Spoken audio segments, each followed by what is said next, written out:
So how I got into diving was I have 3 older siblings, and in primary school they were very active kids, and a teacher recommended they started diving just as like a leaflet that came into the school.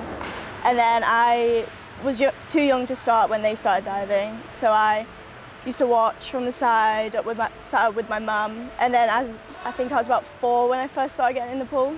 I was just so bored sitting on the side that they finally got me in. So then I started with that, and I used to do little bits like 15, 20 minutes, then it progressed like 30 minutes, just fun, enjoying it. So it definitely started from like love. I didn't start from like having to do it by my parents. And then my first memory, I'm not too sure. Well, I refused to do a little dive off poolside once until my mum bribed me with a Barbie doll, and I did it straight away. That's my earliest memory of diving, but competition-wise, I did one in Scotland, Edinburgh, and that was my first competition memory, and that went well. That was nice. I've always loved water. Like, I learned to swim literally before I could walk, because I had lots of like lakes and rivers and pools around me, so my mum wanted to do that. So I've always loved the water, and then because my siblings got into it, I started doing it. I did other sports like gymnastics, and I did a bit of ice skating and stuff like that, but none of them really like caught my attention like diving, and I never like loved them as much as diving.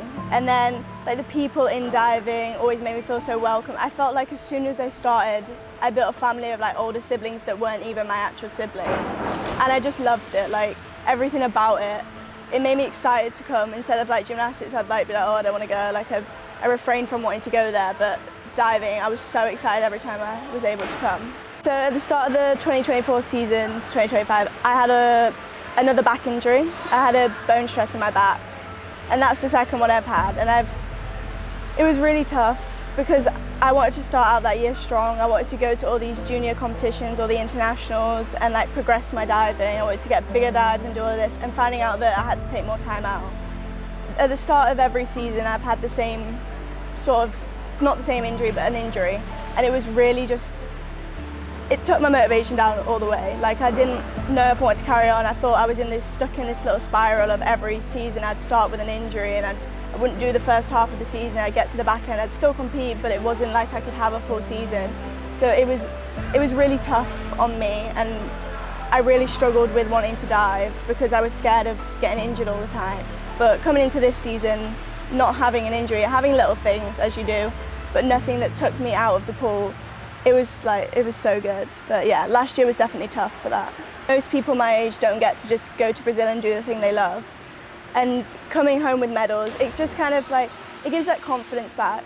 It like proves to you that you can do it and you are good enough. And like, you get so many like confidence knockers in the season, especially with like injury and like not really being able to compete a full list, but going to Brazil and like being able to compete a full list and come out with a reward. It was just so nice to get that confidence back that I am good enough to be there and I'm good enough to do diving at this level. Diving alongside Lois has been so nice. It's been really nice. It's like chill, and I'm really good friends with Lois as well. We get on really well, so that always makes synchro so much easier. And it's been an amazing opportunity. I'm really grateful for it. But going into the senior world is definitely different. I don't have as much experience. I have a couple of competitions in that like area, but not really like at the world level. They were my first world level senior competitions, so it's scary. I sort of went into it not knowing where I'd stand, not knowing if I belonged fully. So I had to go into there a little bit scared. But having Lois by my side made it so much easier. Like that person to let me know I'm good enough and like cheer me on along the way was so nice. It's grown immensely. Like it's changed so much. Me and Lois, when we used to go train in Leeds or she used to come here, we still got on really well. We were really good friends, but we weren't that close because that age gap felt really big, and I was still nervous going into any like senior group of people.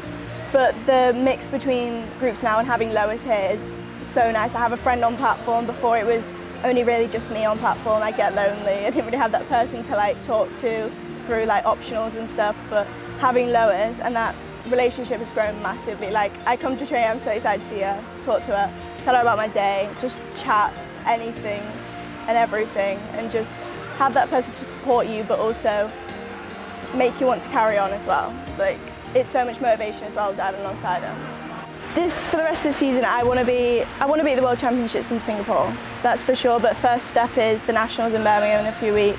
I want to gain that top 2 spot at Nationals for individual, and I want to train and compete synchro with Lois in another competition to get that experience. But I think competing and coming top 2 and gaining that place for the World Championships in Singapore, and then getting more experience there around the senior people, in that group of people, so I can get closer to them, but also just competing in that environment, so in the lead up to hopefully LA, I have that more experience that I've gained.